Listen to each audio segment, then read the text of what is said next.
Hola, muy buenas noches. Mi nombre es Raúl Asensio.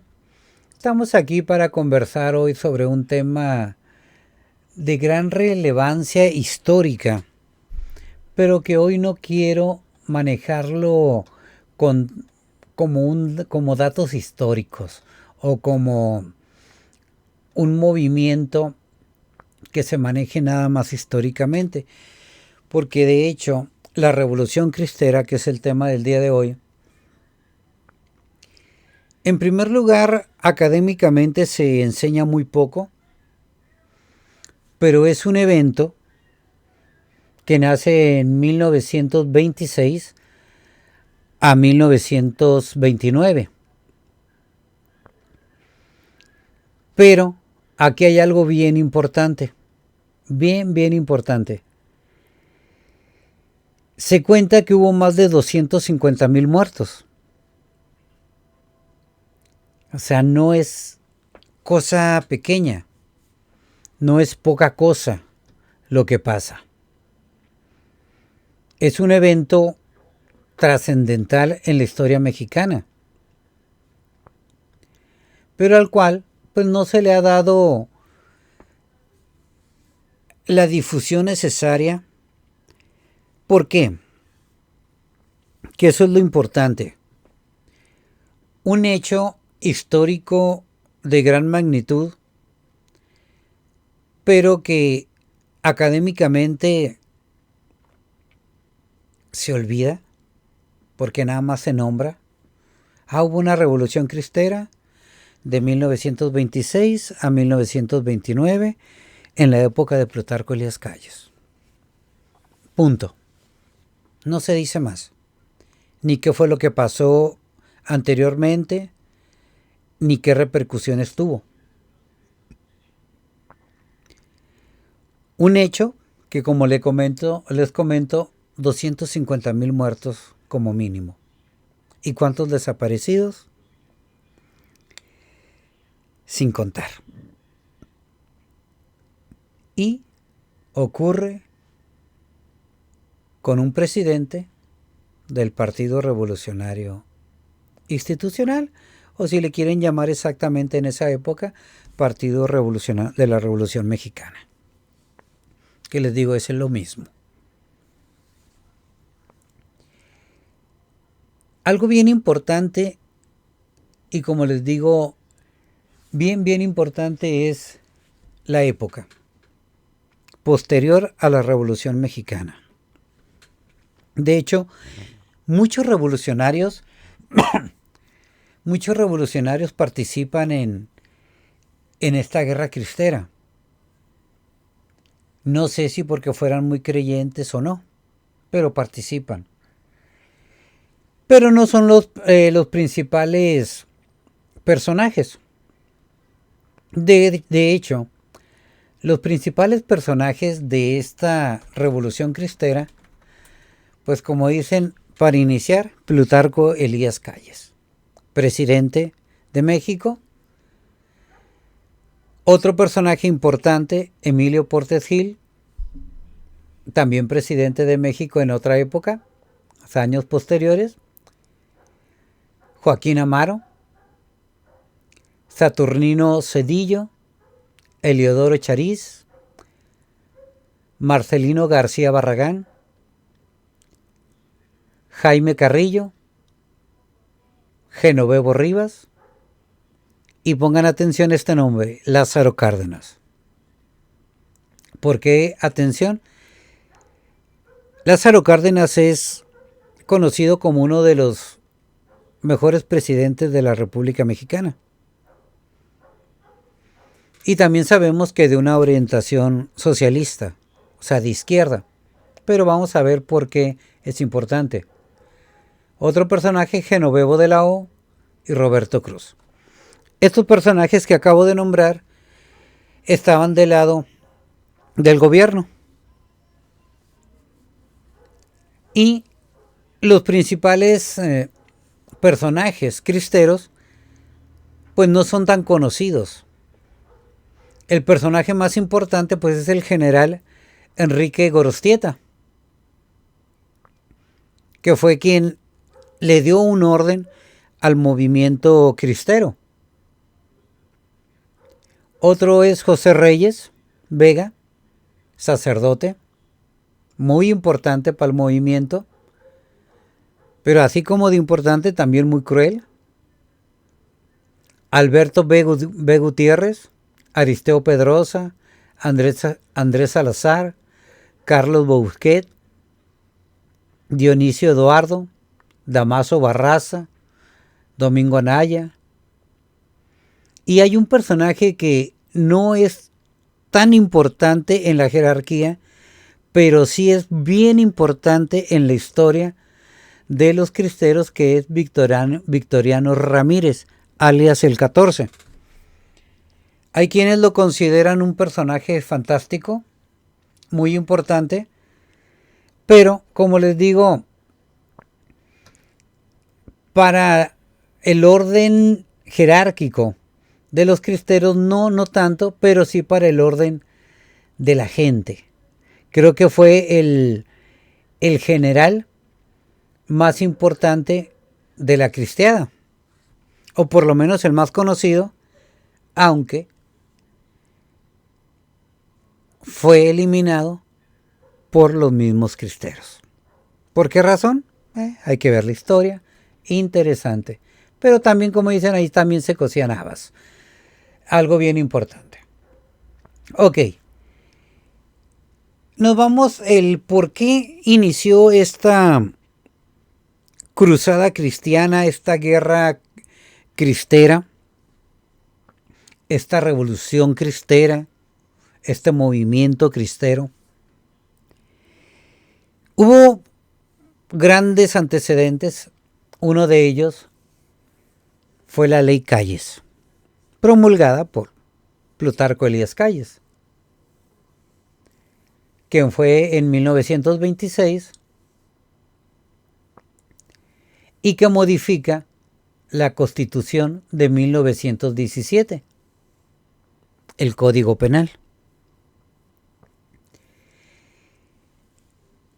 Hace un gran movimiento del artículo 130, donde hace un gran cambio a lo que son las iglesias del Estado.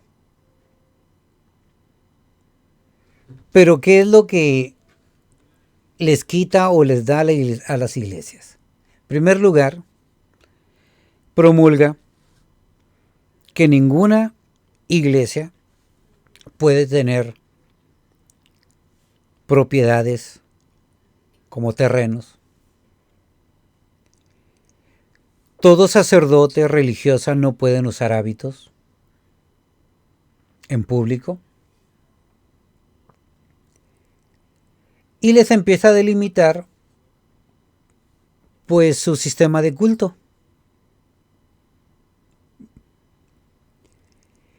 Tanto que llega el momento en que cierran los templos.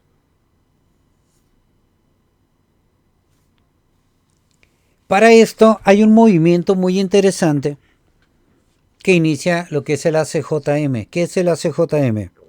Acción Católica Juvenil Mexicana. Y principalmente actúan ellos en la ciudad de Guadalajara o en Jalisco, el estado de Jalisco. Cuando se promulga la Ley Calles, estos jóvenes católicos, junto con más católicos adultos, hacen un boicot, promulgan un boicot. El no consumir nada de lo que el gobierno produzca. Y sí le afectó al gobierno. Sí le afectó de gran manera.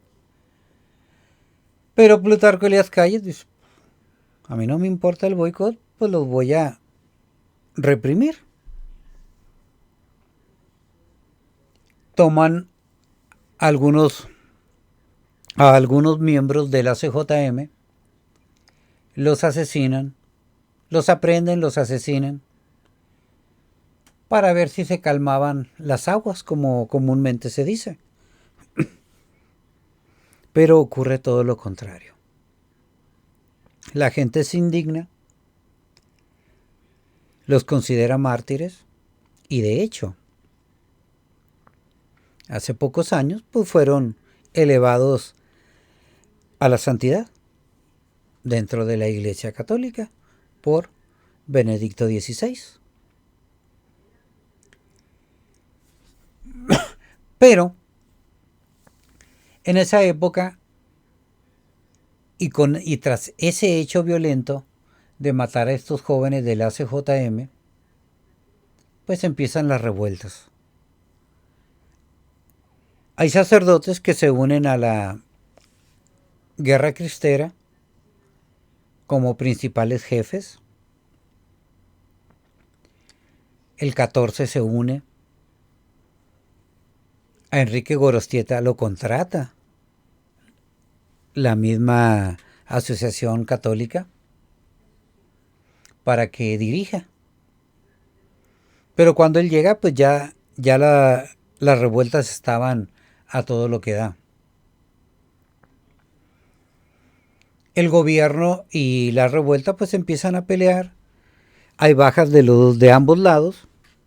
No se sabía ni siquiera quién iba ganando ni nada. Simplemente estaba el movimiento. Y empezaron las matanzas. Llega Gorostieta, el general, y les da un orden. Unifica criterios y empiezan a ganar batallas importantes. Le empiezan a ganar varias batallas al gobierno federal. Entonces empieza a tener repercusiones políticas. Al tener estas repercusiones, realmente pasa pues ya a ser un hecho, pues es una guerra civil, mexicanos contra mexicanos. La parte del gobierno, pues son soldados mexicanos. Y los revolucionarios, pues son gente cristiana católica mexicana. Pero aquí hay algo bien curioso. Estamos hablando de una época de posrevolución donde económicamente México no estaba apto para tener el mejor ejército,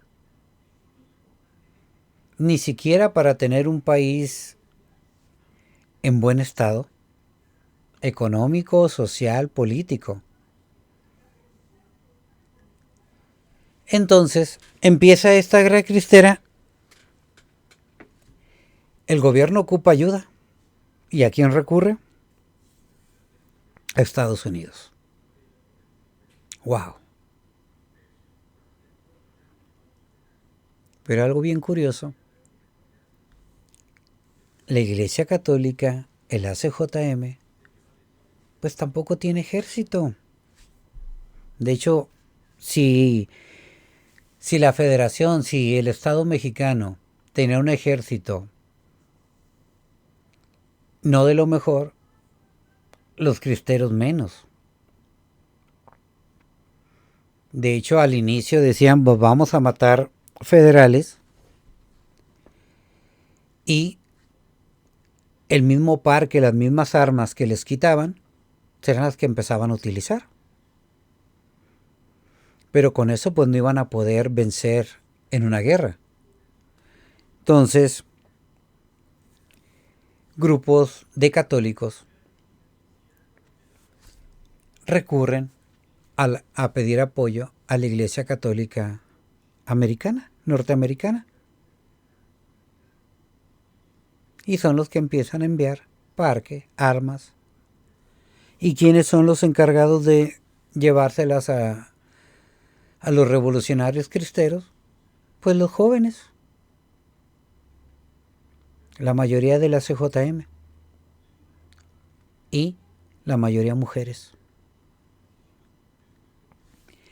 ¿Que se arriesgaban mucho al entregar el armamento? Sí. Pero aún así lo hacían. Recordemos las vestimentas, pues eran faldas largas, ropa holgada. pues abajo llevaban parque, armas para entregar al ejército cristero. Muchas veces llegaron con bien, muchas veces fueron aprehendidas, violadas, torturadas, desaparecidas. Desde ahí empiezan las desapariciones. Entonces, pues son un bastión bastante importante las mujeres en este movimiento cristero. ¿Por qué? Porque los hombres, la mayoría, pues eran los soldados, eran los guerrilleros.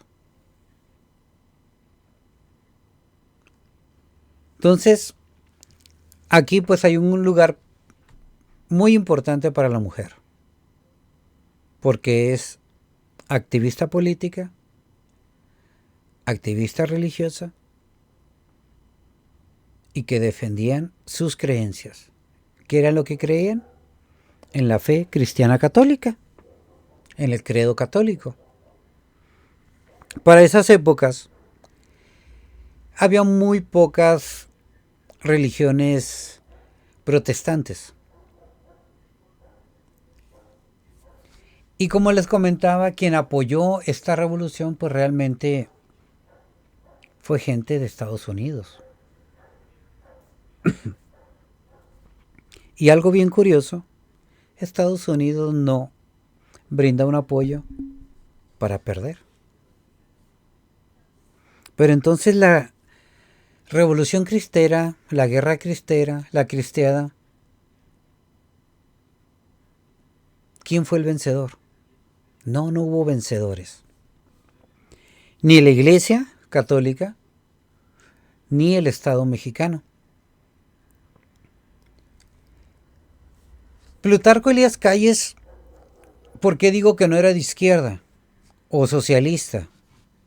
Sí estaba en contra de la Iglesia católica, pero no por quererla quitar, sino quería el poder que la Iglesia católica tenía en esa época, que era mucho. Tanto que le dio pelea aún en una revolución a un ejército mexicano.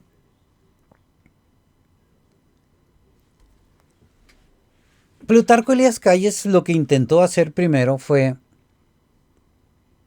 promulga su ley Calles para quitarle beneficios a la Iglesia Católica principalmente, apoyado en la Constitución de 1917, donde ya estaba establecido que la Iglesia Católica tenía que tener más reservas, ya no tener tanto poder como lo tuvo con Porfirio Díaz, donde hacían lo que querían también. Hay que reconocer eso. Pero Plutarco Elías Calles, como les digo, no es de izquierda, no es socialista. Yo diría que es de ultraderecha, pero quería el control de la creencia, de la fe en México, de la fe religiosa. ¿Por qué digo esto? Él, al ver las protestas católicas, o al haber provocado las molestias católicas, una de las grandes molestias o de lo que ocasionó esta revolución cristera fue que él quiso hacer una iglesia católica mexicana. ¿En qué consistía? Nombró a un patriarca, a un ex sacerdote, ya adulto, ya entrado en años, lo convence y te voy a poner como el patriarca de la Iglesia Católica Mexicana. Pero no vas a ser el jefe. Tú ya no vas a depender del Papa, pero vas a depender del presidente. O sea, de Plutarco Elías Calles. Plutarco Elías Calles quería ser el Papa. Algo similar a lo que ocurre con la Iglesia Anglicana, con el rey octavo de Inglaterra. que dice, ok, me quito del yugo del Vaticano, del Papa, pero no voy a desaparecer la fe en Cristo, pero yo voy a ser el jefe. Entonces Plutarco Elías Calles quiso implantar eso en México, pero nunca esperó la protesta de la Iglesia Católica. Recordemos que por lo general los sacerdotes, obispos, arzobispos son gente intelectualmente muy preparados. Nos caigan bien o no, son gente que estudia, son gente hábil mentalmente. Se dan cuenta lo que Plutarco Elías Calles quiere hacer.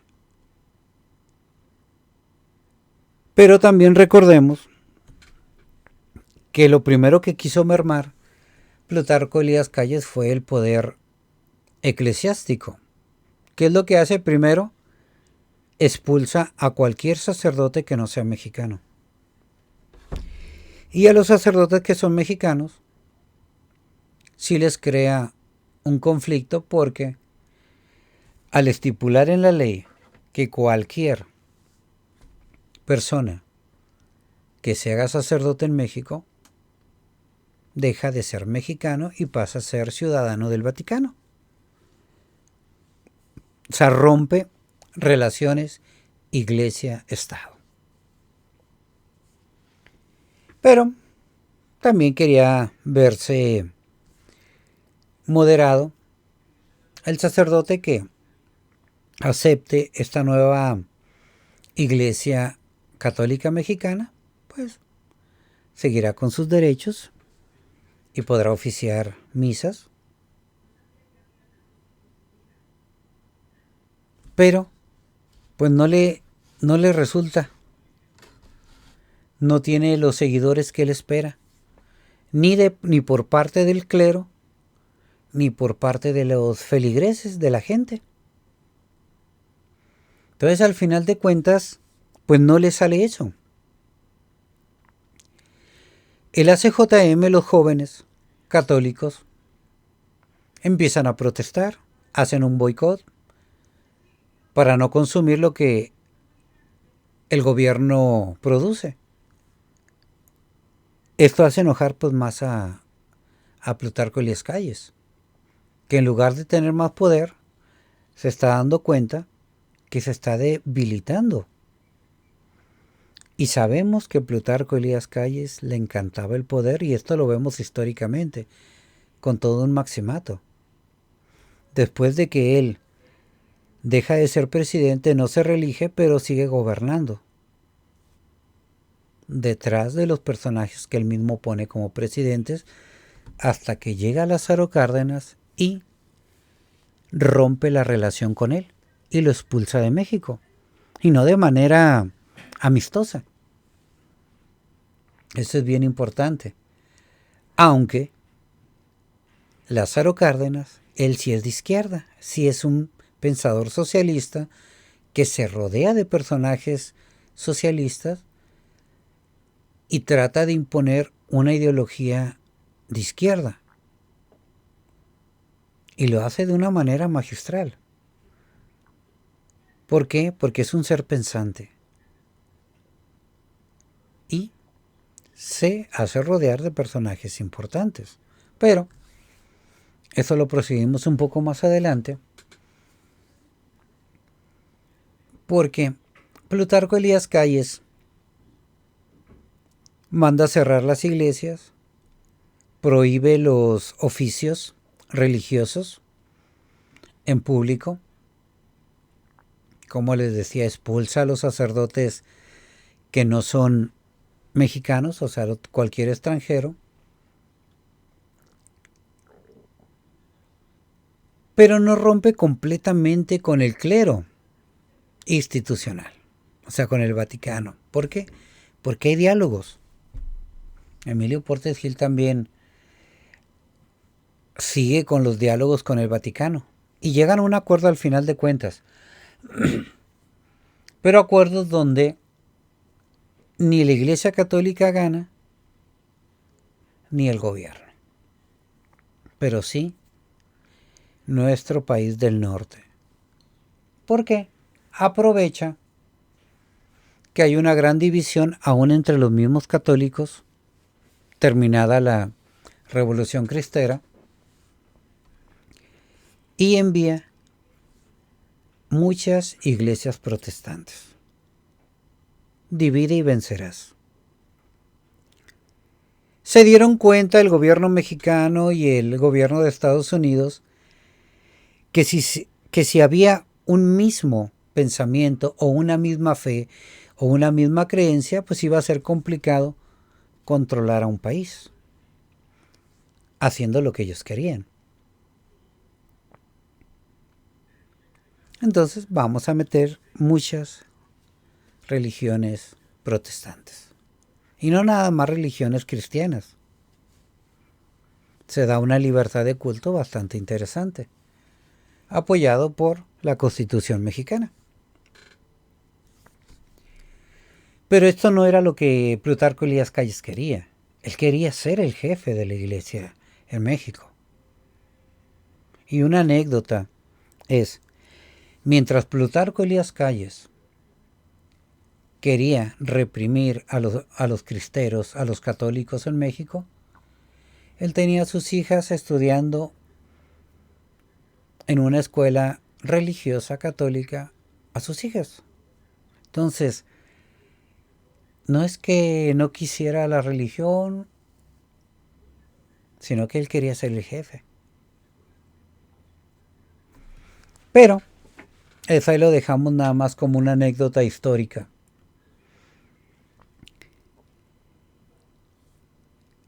Los personajes cristeros tampoco era un mundo color de rosa.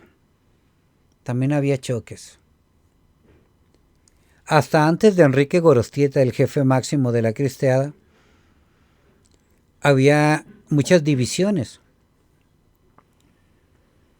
De hecho, el sacerdote José Vega, que era el general más importante de la cristeada, siendo sacerdote,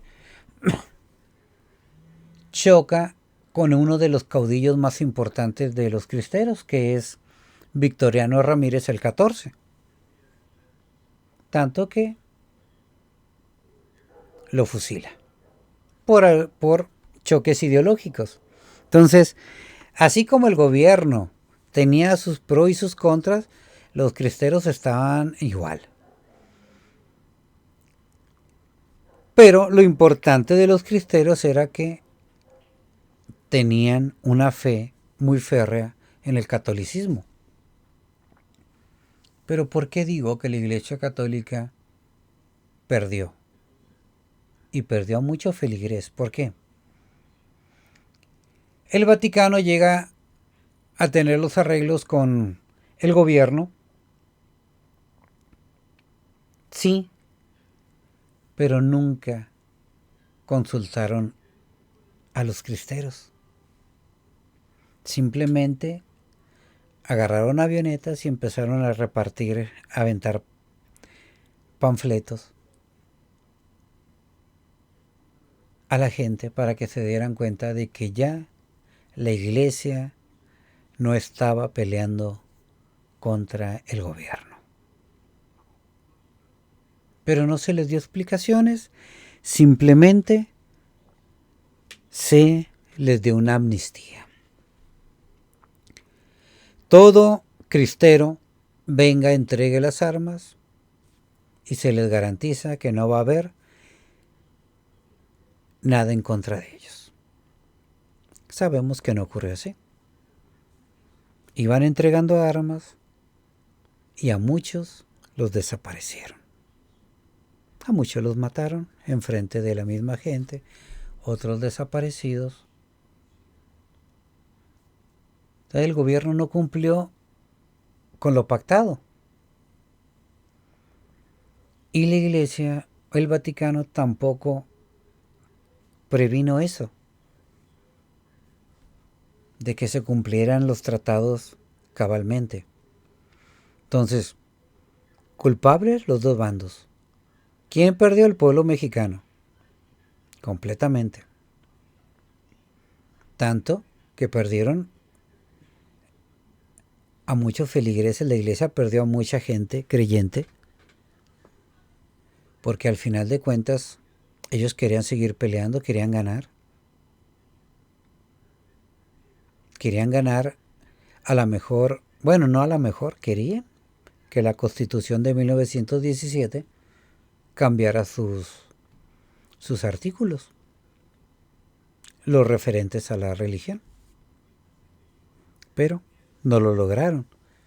De hecho, se cuenta que después de 1929 inicia otra revolución cristera un poco más intelectual, también con movimientos armados, pero un poco más intelectual, pero que al final de cuentas pues también sigue la represión. Hasta los años en que Lázaro Cárdenas llega, corre a calles, expulsa calles de México y Lázaro Cárdenas crea la escuela socialista, que tampoco pudo mantenerse esa escuela socialista. ¿Por qué? Porque después de Lázaro Cárdenas hay un hecho o hay una guerra sucia donde todo lo que huela a socialismo, a izquierda, comunismo, hay que desaparecerlo. Y nos damos cuenta de que hay varias guerrillas posteriores a la época de Lázaro Cárdenas que por el hecho de ser de izquierda, pues las eliminaban. Desaparecieron a mucha gente. Y esto lo sabemos por las estadísticas de desaparecidos en México, que hasta la fecha del día de hoy no han quedado claras y que sigue desapareciendo gente. ¿Okay? Pero esa es, como dicen, es otra historia.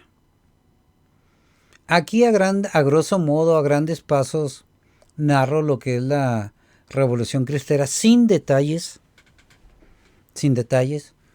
porque se cuentan anécdotas fascinantes, dignas de películas, la verdad, de cómo los cristeros acababan con los soldados, no porque tuvieran mejor armamento, sino porque conocían el terreno. Una anécdota, ¿no? Se cuenta de que un cristero, pues sabe que lo van a ir siguiendo, encuentra una calle y dice, por aquí tienen que pasar. Entonces, ok, con la ayuda de otros, crea un muro de piedras, se cubre y nada más deja agujeritos para poder disparar. Dice, va a llegar el momento en que me van a alcanzar, pero para eso ya maté a muchos federales. Y lo hacían así.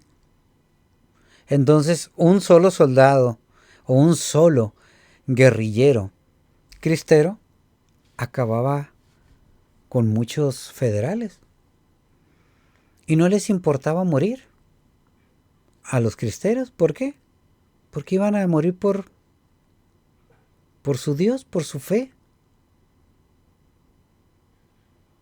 Algo ocurría similar con las muchachas que llevaban el parque y las armas a los cristeros.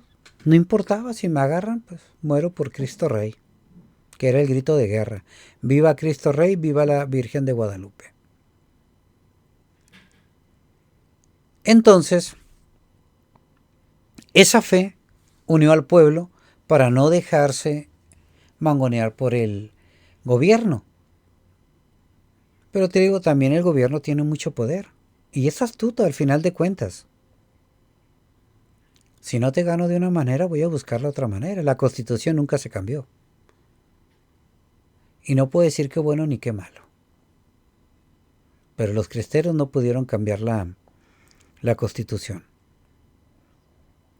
Y es una Constitución que hasta la fecha del día de hoy sigue vigente, pero sí ha habido sus remodelaciones, ¿no? Si tenía grandes lagunas, entonces fueron o han sido parchadas o modificadas. Porque ya hoy en día pues hay otra vez relaciones iglesia-estado. Hoy en día la iglesia puede tener propiedades y no con prestanombres. Los sacerdotes ya son mexicanos, pueden tener propiedades. Ciertas reservas, pero ya lo pueden tener. Entonces, si nos damos cuenta, nadie ganó. Todos perdieron. Pero ¿por qué todos perdieron? Que esa es mi síntesis. Esa es mi dialéctica.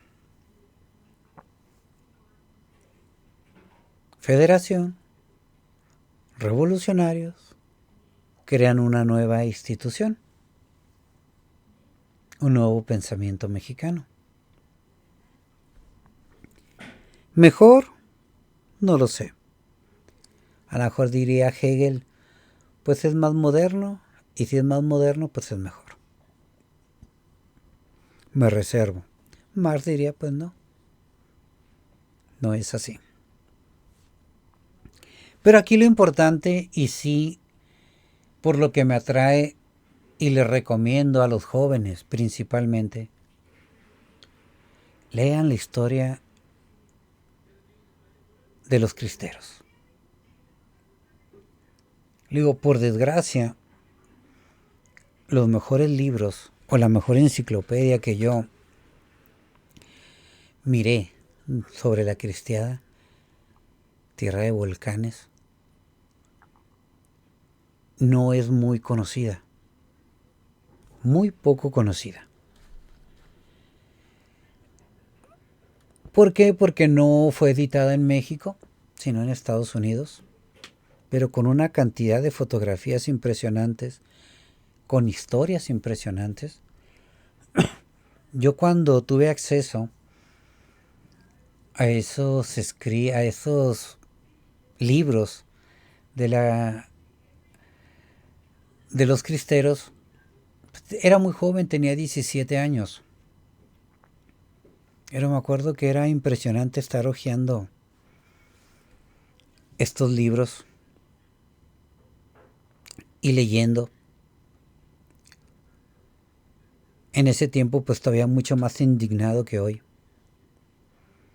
Hoy no tanto indignado por el hecho histórico, porque creo que hay cosas igual de atroces, como los desaparecidos, como la aniquilación de varias guerrillas, de Lucio Cabañas, de Genaro Vázquez, del movimiento del EZLN. Movimientos interesantes, pero que no se les ha dado la dimensión necesaria. Pero que hay alguno que otro libro que expliquen qué pasó en los 60s, esa guerra sucia, ese anticomunismo, casi por sistema. Todo el PRI, todo lo que olía a izquierda, lo anulaba. Algo curioso es que después de la guerra cristera, desaparecieron muchos cristeros, pero no se hizo tan sistemático el asunto. En cambio, a la izquierda sí se ha hecho muy sistemática la desaparición. ¿Por qué? ¿Por qué no intentaron desaparecer a toda la religión católica? Porque se iba a armar otra revolución. Ahora a lo mejor para defender su vida, ya no tanto la fe. Pero el punto que a mí me llama la atención de esta revolución cristera es el aprendizaje que me deja. ¿Cuál es? El gobierno no pudo eliminar a un pueblo que estaba unido por una creencia, por una fe, pero no lo pudo doblegar. Y eso es sumamente importante. Y eso que hubo 70 años del Partido Revolucionario Institucional. Ya el Partido de Acción Nacional que después llegó, pues sabemos que son de ultraderecha, entonces están más apegados a la religión que el Partido Revolucionario Institucional. Y Morena es otra cosa. No se declara partidario al 100% de la religión católica, pero no ha rompido relaciones con ellos y tiene grandes nexos con otras sectas o con otras religiones protestantes. Para hacerlo políticamente factible puede ser, para un bienestar común, bueno, no puedo decir lo contrario hasta ahorita. No me consta que sean vendidos a tal o cual creencia. Pero hay una relación aceptable con todas las religiones. O sea, están dejando la libertad de culto. Pero no me preocupa eso. Dice uno, bueno, esto ya lo vivimos, ya lo tenemos encima. A mí me preocupa que se ideologice a un pueblo. Y yo ya lo comentaba con la nueva escuela mexicana. El problema no es los libros de texto, no es la educación en sí, es el proyecto para sostener a un mismo partido por muchos años. Eso sí me preocupa. Yo no puedo decir que la nueva escuela mexicana tiene tintes de izquierda. No. No son de ultraderecha, pero no son de izquierda. Yo veo más el pensamiento más moderado al estilo priista, de punto medio, ni derecha ni izquierda, de punto medio. Y acepto que nuestro presidente pues es inteligente, es muy astuto. Y se ha rodeado de gente muy astuta y muy inteligente. Y aunque a mí me digan que ha logrado lo que prometió, creo que su caballito de batalla era: hay que acabar con la corrupción. Y creo que eso no lo ha logrado y no creo que lo logre. ¿Quieres cambiar un pueblo? Cambia su educación. Ya lo están intentando. O sea, vamos a mostrarles un mundo distinto. No nos vamos a unir al mundo neoliberal, tampoco a los de izquierda. Vamos a estar oscilando entre azul y buenas noches, un término medio. Vamos a dejar que la gente se exprese, que los de izquierda puedan entrar a nuestro partido, que los de derecha puedan estar en nuestro partido, que muchos corruptos del Partido Revolucionario Institucional sean de nuestro partido. ¿Por qué? Porque lo que buscamos es una unificación. ¿Un solo partido? Eso sí me preocupa. Admito que ahorita pues no ha habido represiones para otros partidos, aunque creo que cometimos el error de darle todo el poder a un solo partido. Como mexicano lo digo. Y aquí hay que tener cuidado, porque yo soy partidario de tener un arraigo ideológico. Y lo que veo venir no creo sea lo mejor para nosotros. ¿Por qué? Creo que los ideales más importantes, como el mantener la familia, mantener una igualdad social, va a ser muy poco probable. Una libertad. No creo que en México haya libertad de expresión. Si a este podcast le agregara ideología revolucionaria, me lo cierran. Entonces libertad de expresión no la hay. Está el derecho. El derecho a expresarnos, sí, siempre y cuando no caiga uno en afectaciones a terceros. Ok, se oye interesante. Pero después de haber leído un poco sobre la desaparición forzada en México, me doy cuenta que la libertad de expresión no es factible. No es factible al 100%. Y nuestro Estado de Derecho, nuestro derecho a la vida, pues tampoco es algo que podamos... El derecho sí, pero la vida no. Alguien puede llegar, me dispara, y aún del mismo gobierno, se acabó. Porque piensas distinto a mí, te puedo eliminar. El fin justifica los medios. Lo principal de nuestro gobierno es la democracia. Entonces, si tú, individuo, afectas a la mayoría, hay que eliminarte.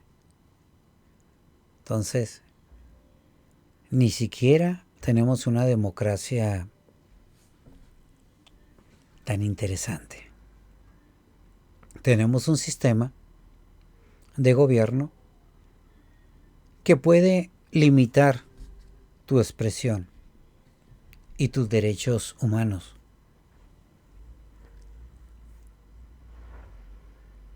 Entonces, la Revolución Cristera lo que sí mostró y que hoy no se tiene fue que ni el mismo gobierno pudo eliminar a un pueblo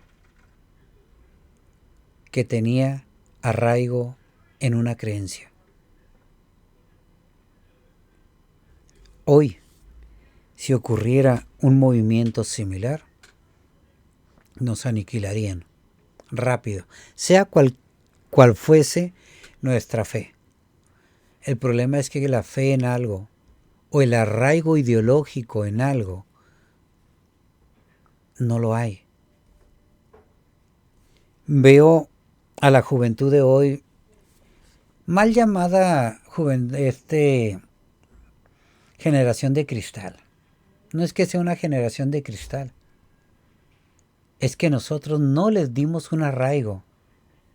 Por llamarnos librepensadores, les dimos una multiplicidad de ideologías y de posibles ideologías. Y en lugar de darles respuestas, se les dio más preguntas. Hoy la duda es sistemática. Y en todo. Ciencia, religión, política, en todo. Entonces los jóvenes, ¿cómo queremos que hoy sean fuertes? Porque los hemos hecho débiles. ¿Cómo queremos que luchen por algo? Si ese algo es intangible. Intangible en cualquier pensamiento. Si es religioso, pues Dios no existe. O Dios ya se murió. Si es económicamente hablando, pues ya ni los billetes son los que tienen el valor. ¿Por qué? Porque ya no hay un oro suficiente para respaldar el valor de los billetes o de las monedas.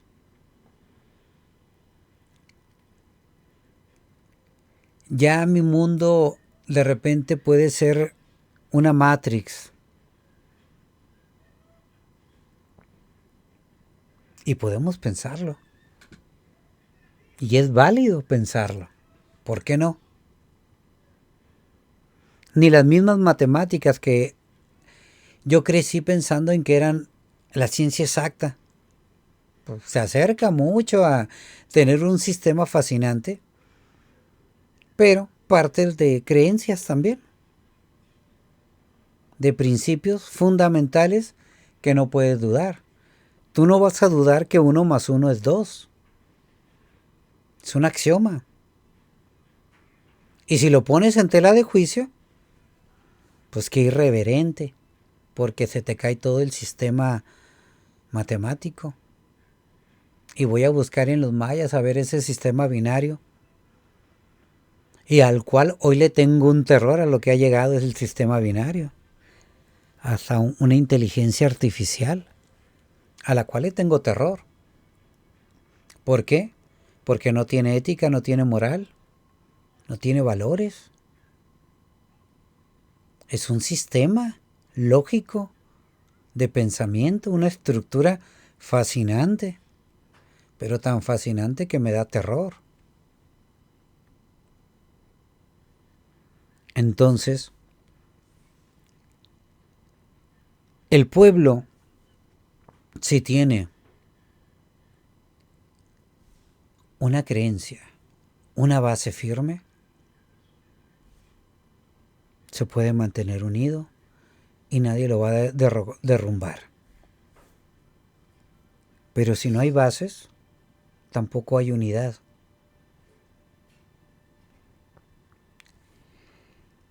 Y de repente, para uno como buscador de la verdad, o bien llamado o mal llamado filósofos, que a veces de lo que nos encanta es derrumbar lo establecido, pero que a la hora de proponer algo, pues ahí ya como que nos detenemos por la crítica, por no saber exactamente qué proponer. Yo todavía me atrevo, como todavía no soy el mejor pensador filosófico, sí me atrevo a decir y a proponer con todo el temor a equivocarme. Pero hay que cambiar esta Constitución mexicana. Crear un nuevo Estado de Derecho. Porque lo que tenemos hoy en día es nefasto. Entonces, mexicanos, así como José Vasconcelos escribió Su raza cósmica, un pensador de ultraderecha, o de derecha, pero que hoy en día es discriminado categóricamente por haber dicho que le encantaba el sistema nazi. Que por ese comentario se dejó de estudiar su pensamiento. Pero yo digo, no importa tu orientación ideológica, estúdiala y deséchala, pero ya que la estudiaste. Su raza cósmica es una utopía fascinante. Contiene varios garbanzos de a libra, como una vez lo escuché, que llaman la atención. Y algo que se me quedó muy grabado de José Vasconcelos es que lo gringo no nos queda. Somos latinos, somos guapachosos. El frío nos da terror.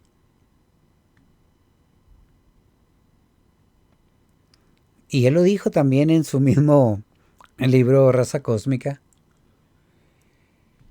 Si nos doblegamos ante Estados Unidos,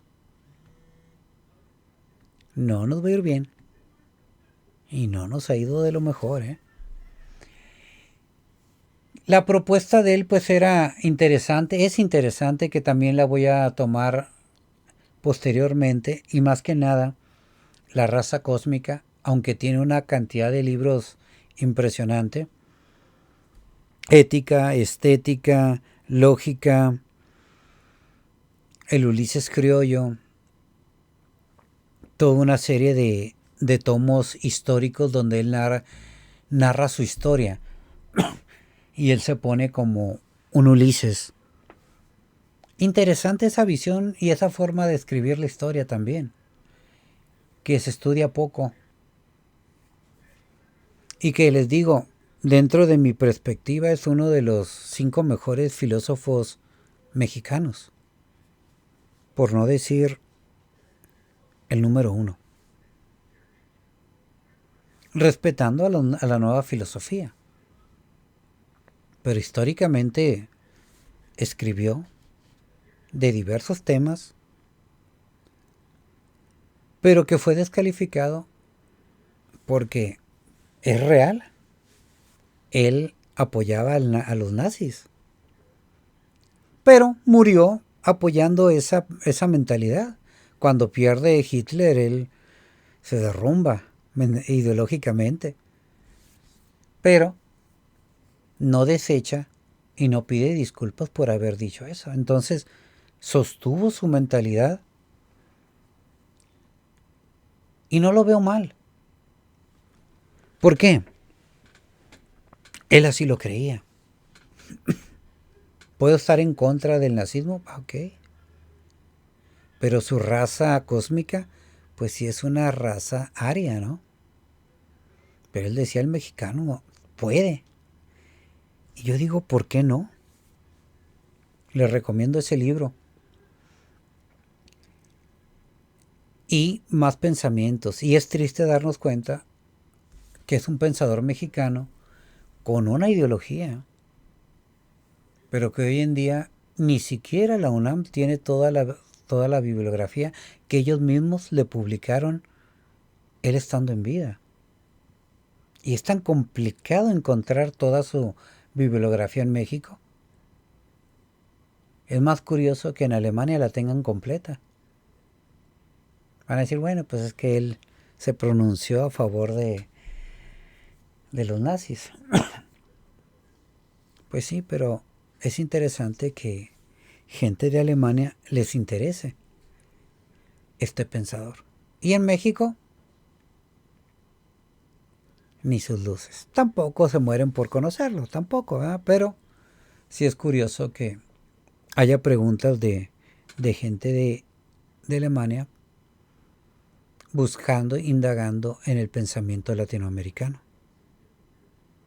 Y uno de ellos, José Vasconcelos. Pero Vasconcelos también, al final de cuentas, también fue católico.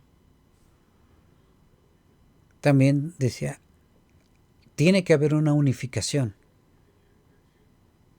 en nosotros los latinos, en Latinoamérica. Les decía, él le daba una supremacía al mexicano y al brasileño. Que digo, ahí puede uno estar de acuerdo o en contra, pero tampoco santiguarse por lo que dijo. O sea, es un personaje que no hay que juzgarlo a domine. Hay que leer lo que él escribió, bajo qué circunstancias lo hizo, y tampoco quererlo defender. No, es que no, sí lo dijo, pero su pensamiento no deja de ser fuerte. Y es muy interesante. Por mi raza hablará el espíritu. Logo de la UNAM. Escrito por José Vasconcelos. Entonces, ¿por qué retomo esto de la cristiada y por qué meto a este pensador mexicano? En primer lugar, porque son mexicanos los cristeros, porque Vasconcelos es mexicano y porque tenían un arraigo ideológico, tenían un piso.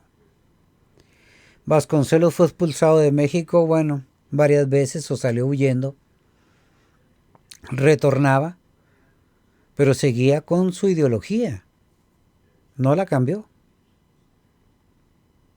Hay quienes también le pueden criticar que llegó a tener alguna plática con Plutarco Elías Calles estando los dos en Estados Unidos. Ya Plutarco Elías Calles corrido por Lázaro Cárdenas y que le pide ayuda a Calles a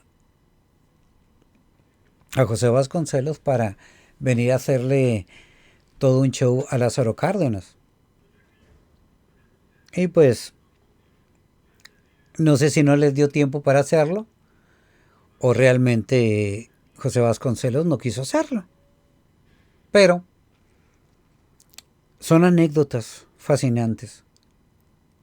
Igual a hoy a los católicos, que no se nos olvide esa tradición